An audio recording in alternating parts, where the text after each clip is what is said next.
എന്താണ് ഏട്ടനും അനിയനും കൂടി? അല്ലത് മൂത്രമൊഴിക്കാൻ. സംഗതി മനസ്സിലായി. കിട്ടിയ തക്കത്തിന് രണ്ടുപേരും കൂടി മദ്യപിക്കാനുള്ള പുറപ്പാടാണല്ലേ? നിങ്ങൾ ഇത്രക്കാരാണെന്ന് ഞാൻ വിചാരിച്ചില്ല. ഇതൊരു മംഗളകർമ്മം നടക്കാൻ പോകുന്ന വീടാണ്. എന്നിട്ട് നിങ്ങൾ രണ്ടുപേരും കൂടി രഹസ്യമായിട്ട് മദ്യപിക്കാൻ പോകുന്നു. ഇത് എവിടുത്തെ മര്യാദയാ?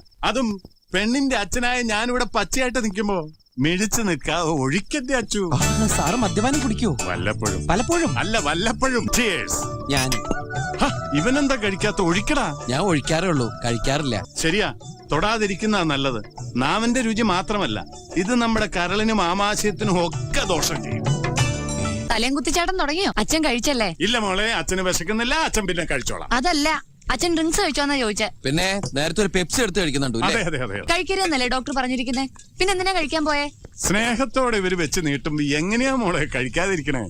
സ്നേഹത്തോടെ ഇത്തിരി ആട്ടുംകാട്ടെടുത്ത് ഉണക്കമുന്തിരി എന്ന് പറഞ്ഞാൽ നിങ്ങൾ തിന്നോ? വെറുതെ ഒരു മിനിറ്റ് പോട്ടെ മോളെ.